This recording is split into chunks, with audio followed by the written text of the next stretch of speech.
quest for the truth, justice, and liberty of my people. The great people of my nation, a proud nation, and for these, I will pursue justice for them for the rest of my life. Our lands and territories belong to us, and we shall defend them with our sweat and blood.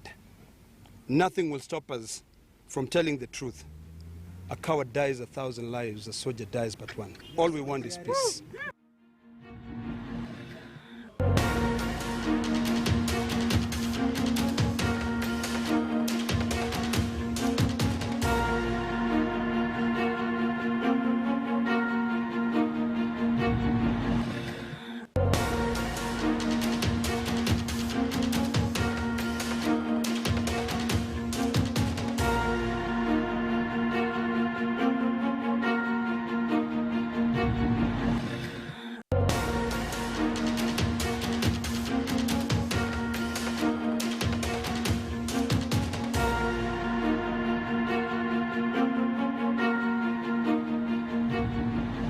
While color and diversity has been used to highlight us versus them in different parts of the world, Kenya's ethnic boundary is somehow used to serve this purpose. Needless to say, Kenya is a diverse country, 45 recognized tribes, only going to show how tolerance is a key factor in our peaceful coexistence.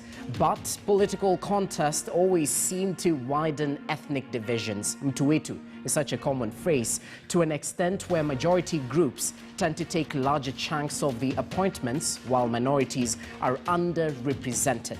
Article 33 of the Constitution guarantees freedom of expression. It does not extend this freedom to incitement of violence, hate speech, or advocacy of hatred.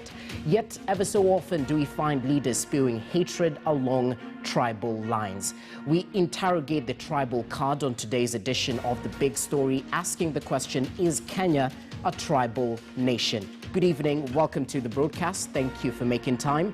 My name is Jesse Rogers. I'm joined in studio already by Martin Olo, who's an advocate of the High Court, a seasoned lawyer right there. And he'll definitely help us delve deeper into this particular question where we interrogate the tribal affiliations in Kenya. Are they doing more good than harm, and what needs to be done?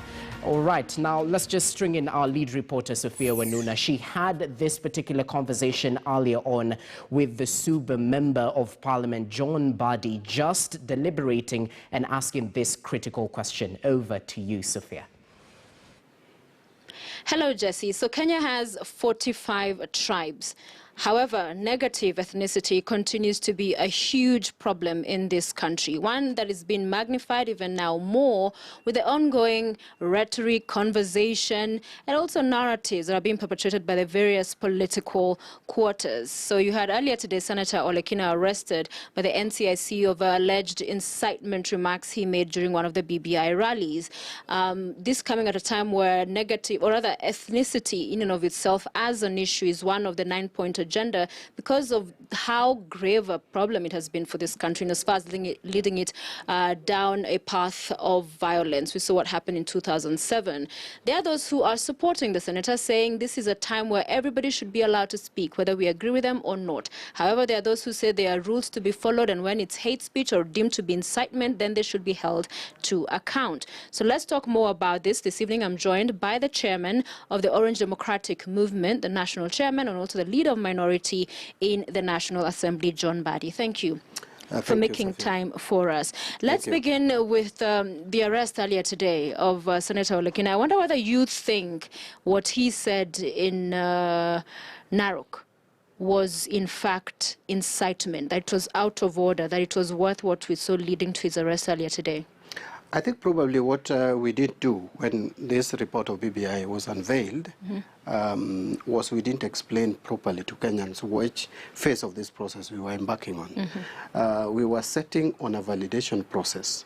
And I'm a bit concerned that many individuals who are castigating and condemning Ledamo Olekina and other Maasai leaders, including the Deputy President and other leaders, together with the now NCIC, have not understood the stage at which we are with the process of BBI.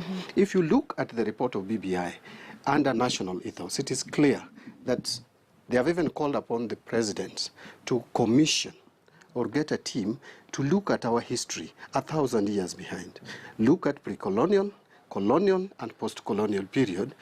Even find out how the current ethnic communities found themselves in areas currently inhabit. Therefore, you need to allow people, you cannot get that history without allowing people to talk.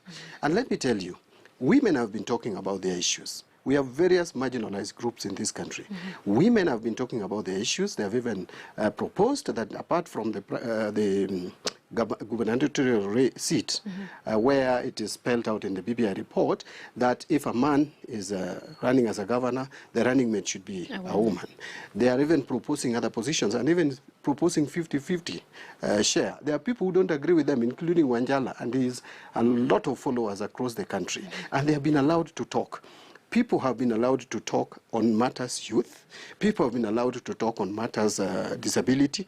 The other marginalized category of Kenyans are the minorities, and Maasais fall within that category. How will you understand Maasais if you don't give them opportunity to express themselves publicly and openly? We may disagree with them, we may agree with them, but allow them to talk. When we were in Kisii, for example, there was the MP for Kuria East came out strongly and talked about how the Kurias are marginalized and frustrated in Migori County by the dominant Luo community. And he expressed the desires of the Kurias. Okay, there are some people who booed him, but he expressed the desires of the Kurias. He even proposed that Kurias should be given a county. They were allowed to talk. People have been allowed to talk at the coast. People are allowed to talk in Western. People are allowed to talk in Lower Eastern. What is so unique about Maasais also expressing themselves? We may not like what they are saying, but let them talk. Who will deny that Maasais are having issues with the issues of land? And so, if they have called for a change of land policy, we are not saying that Kenyans who have bought land, and by the way, many Maasais willingly sold their land to Kikuyus, to some Kalenjins. Some Kalenjins also occupied that land, maybe they were brought there, to Luos, to Kisis, and they cannot go and repossess those lands. It is not possible. But listen to them and come up with a policy of helping, because Maasais are a pastoral community. It's a pastoral community. Yeah. And you need to protect that interest. In fact, we should even go a step further. If you go to Trans Nzoia, Kitale, for example, Bungoma, the agricultural land that used to produce food for this country is being subdivided in a manner that is not going to be economically productive. We need to talk about that as a country. Yeah. For if you come to Kiambu, Sophia, if you just allow me, Right. Kiambu, the huge coffee plantations that is forming the bigger part of Kiambu, Yes. were grabbed from the local community Yes. by the colonialists. And those people, the original owners of those lands, were never compensated. If you go to Kiambu and they start talking about such issues, there is nothing wrong with that. That does not mean we are going to grab land or forcefully take land from those people and give it to them. In terms of leadership, let people talk. Let people say, we are the rate at which things are going, we may soon find ourselves not represented in the National Assembly, even at gubernatorial level. The Kurias are saying it. What is so unique if Maasai say it? So I think we need to be accommodative. These So people who are condemning Olekina are people who, from the word go, did not want BBI. They have been looking for excuses. But this is the NCIC that arrested him, sir. So what are we saying But you know, about NCIC in this country, and I've talked about it many times, not even with the current commission. Right. NCIC sometimes get into the office and they get overexcited or trying to prove that now they are doing something. Because, you know, people have been condemning NCIC for not doing things. NCIC, in my view, should not get into this. And they are like following what politicians were saying. Remember, William Ruto said they are going to stop reggae. William Ruto should be the last person to talk about ethnicity. We know when there was a problem in Eldoret University, if they could not even just allow a professor who is qualified to go and run a university in their area, and they insisted that that is their region, how can they lecture us on ethnicity? Look at the cabinet that was formed after 2013. The people who came from the Ruto side was from one ethnic community. You can fund ethnicity through action. You don't have to talk. In fact, those who are funding ethnicity through action are worse. But let me conclude by saying this. Between someone who talks about issues of ethnic division and one who blows it out of proportion, who is guilty?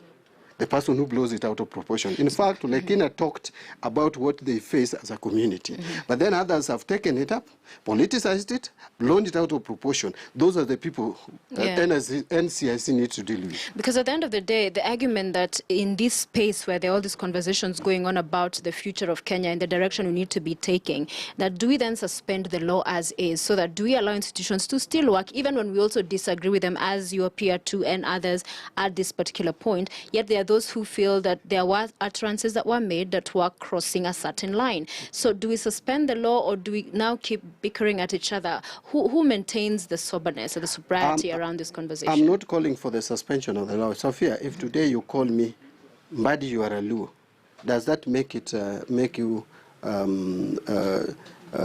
you violated the law in terms of funding ethnic animosity? I don't think so. It depends on how you handle yourself and what you say. If the forum is to debate our problems, how then do you make it, how then do you classify it as an incitement? So let me ask you have this. Given us opportunity to tell our story. You have allowed us to say, I am being marginalized as a Luo, as a Soba, as a Masai. If you have given me that platform, let me talk. So then would you, for instance, support one of the proposals, which is he has proposed that only leaders from that region in Mav, from that community, run for office? You see, Sophia, that's why I'm saying I may agree or disagree, but let him talk. I am not saying that everything that Ledamo Lekina said in Narok is something that should be supported, should find its way in the BBI report, and should be legislated. He probably said a lot of things that I don't agree with. He probably said a lot of things that many Kenyans don't agree with, including his own people, who say all the Messiahs like what Lekina said. But let him talk. Okay. This is a period for validation of the BBI report.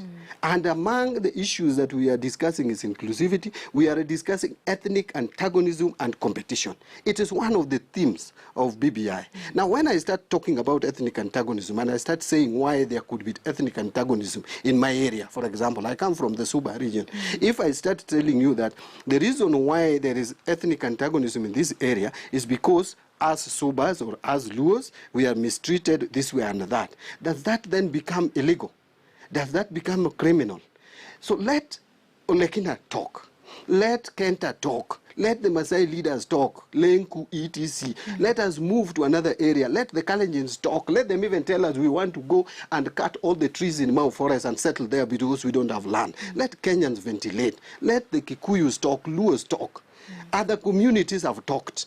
Allow Maasais also to ventilate. So as you speak about allowing everyone to talk and giving them that space, leader, there are those who would come and argue, but you have not been giving that platform and audience to other people who disagree with you on this entire BBI initiative to talk, to allow them to be there, to participate. There has been a lot of back and forth that if they don't toe certain lines, then they will not be allowed to speak in BBI rallies. Is it how you see it when it's argued that way? People who are looking for problems from a process will always cause it. We said anybody is allowed. In Mombasa, Murkomen and his team came. Murkomen was allowed to speak, and he spoke. When we went to Kitui, they brought drama. Let me tell you, I was in Kitui, and the most interesting thing is, even the media that was present, who forced Moses Kuria to sit on the ground? Nobody. In fact, when she sat on the ground is when Gilu now said it should be taken away, because it was attracting unnecessary attention. What the media picked and everybody else who wanted to support Moses Kuria's cause was Gilu ordered Moses Kuria out. Now, if in a serious forum like that, you go and sit and cause a drama, now every attention is on you because a member of parliament. You know, if a dog bites you, it's not news. But if you bite a dog, it is news. It was news. It was news. Just listen. It was news because MP for Gatundu South was sitting on the ground. He was being shoved back and forth, and here was a governor saying he cannot be part of this process. If that man was to be roughed, no Kenyan would have seen, because he was behind us. If there were youths to rough him up, they would have roughed him up. But I'm not calling for that. Look, Manje, the MP for Kajiado North, came to Narok and spoke his mind. He was not speaking what was popular with the public there, but he spoke his mind. Even said Kajiado is now almost 60% cosmopolitan. The Maasais are just about 40. And therefore, Maasais must realize that if you have to accommodate everybody, you must make a deputy governor come from another community. Yesterday, the Why MP, is it that he was not arrested? The one arrested yesterday because of an anti-BBI. That was stage managed. If you looked at it, that was clearly stage managed. What was stage managed? Even the arrest was stage managed. We know it. We have some of this information. So police officers in Kenya, you can just call them and stage manage arrests? Let me tell you, Sophia, that arrest was it. Where did it end?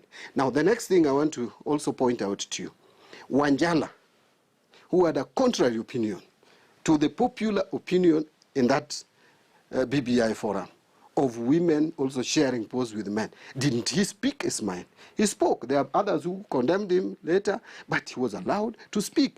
Let anyone who has something concrete, something substantial, something significant, something that would alter, add, or subtract from the BBI, come to the forum and speak. Yeah. And by the way, if you go to those forums, you don't have to speak. I've only spoken in 2. Let me ask you I this. have attended 3 and I've only spoken in 2.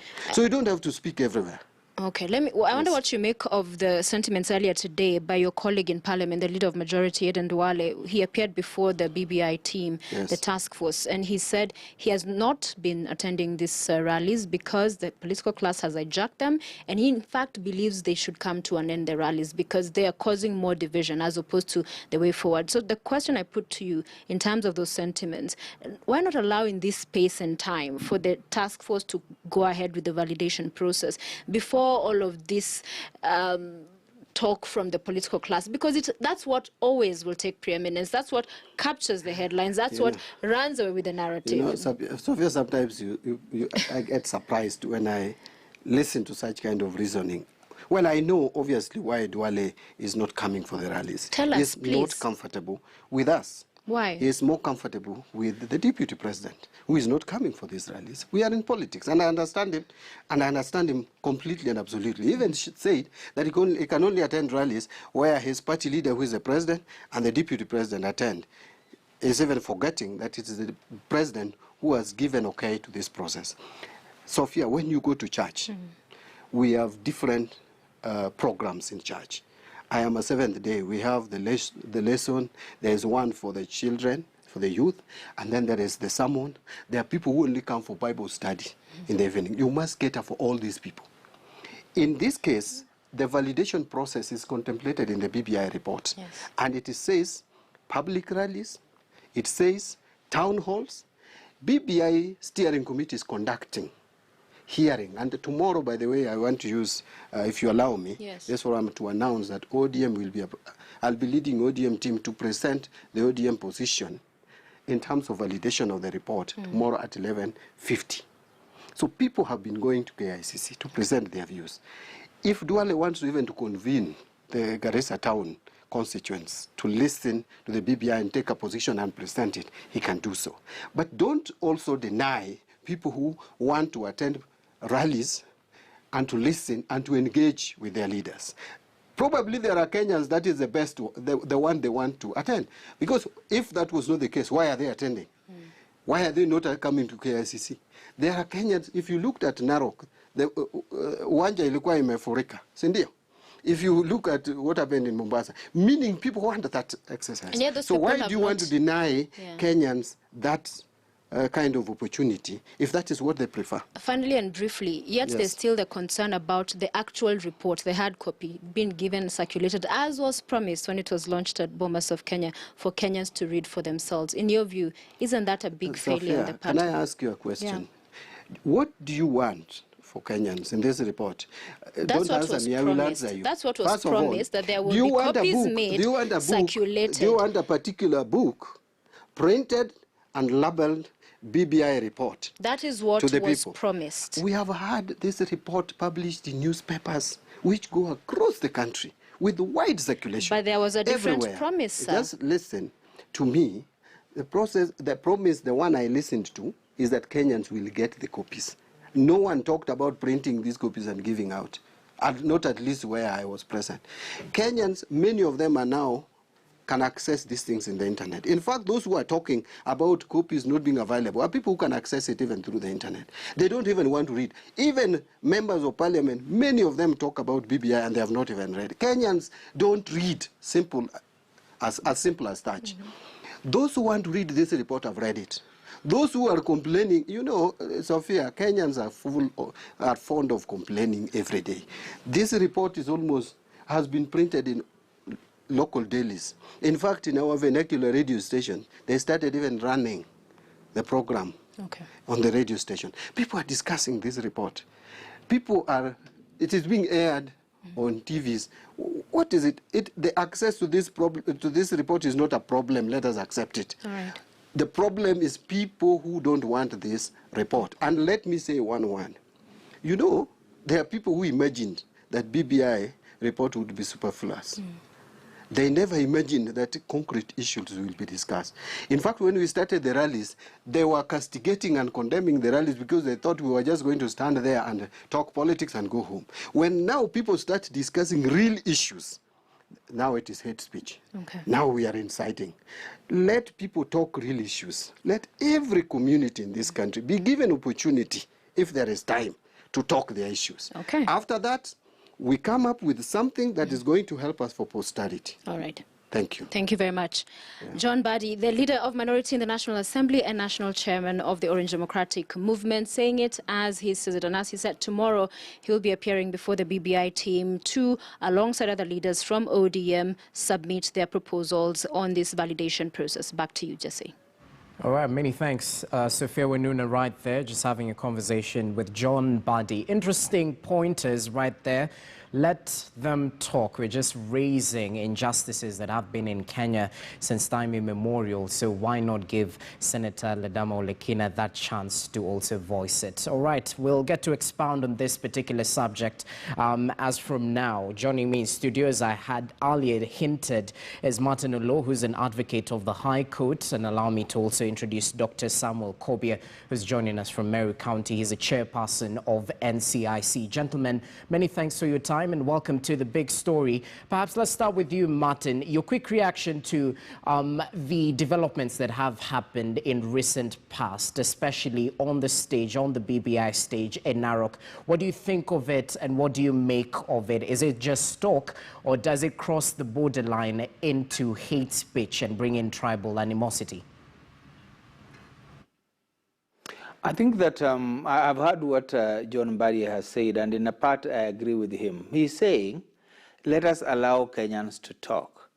And there is also a place where we must accept that as Kenyans, there are some things that we hide. There are some things that we refuse to accept.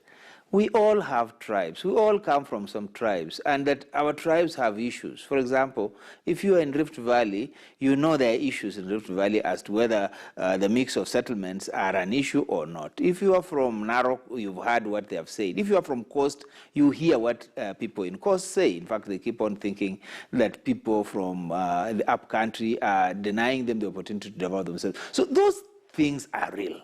There's a part of our history that we must also be always conscious about. We must agree that in terms of inclusion, that's still a long shot that we are still suffering. In terms of our tribal affiliations, we are still tribally affiliated.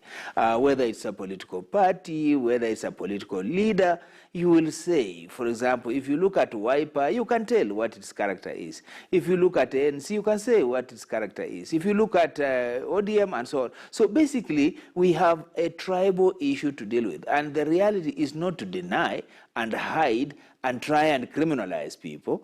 When Olekina is speaking, what is he speaking about? Ledama is speaking, what is he complaining about? Are there issues to be dealt with? Indeed, that's why we talked about historical injustices and the issues still rare around, whether it's land. And as you were saying, whether you go to Central, whether you go to Coast, whether you go to Western or Rift Valley, issues of land and issues of a colonial settlement, alienation of people's fertile lands is still here, and it takes a tribal connotation. I have not heard Maasai telling you that they used to own Nairobi. They did. But settlements and other things actually drove them out of here. And you cannot hear them telling you that we still want to go back to Nairobi, though, of course, they go and had their cattle in Karen and they insisted that is their land. No. So those are realities that we must deal with. So I'm saying that maybe actually what BBI is doing is opening us up to a place where we can face a few hard truths or a few home truths and face them without criminalizing them. Interesting remarks. Let's just bring in Dr. Samuel Kobia, who's the chairperson of NCIC. Doctor, I mean, just take us through what amounts to hate speech and incitement to violence. Because on one side, we have the period of validation of the BBI report where views are actually, you know, encouraged. But where does one cross the line? Well, a speech becomes a hate speech when it threatens, it abuses, or insults the other person, or a behavior, again, that threatens, abuses, or insults the other person. That's basically what amounts to hate speech. All right, so in your stand, did Senator Ledama Olekina actually cross this line as he was actually highlighting the injustices faced by the Ma community? Yes, he did, because, you know, the problem really is not so much about some facts or views or ideas. It is the way you put them. Only Odema actually crossed the line when he used threatening words, when he used what also clearly could be seen as abusive. So he could have said what he said, but in words that do not denigrate others, ones that do not threaten other persons, and particularly when you pit those persons against another tribe, which is his tribe or your tribe, because there are ways that you can see clearly that we have these interests that we must defend as a Maasai when it comes to land. But you can say it in a way that can communicate in a respectful way, in a way that builds and not destroys relationships. So that is why I would say, yes, he crossed the line.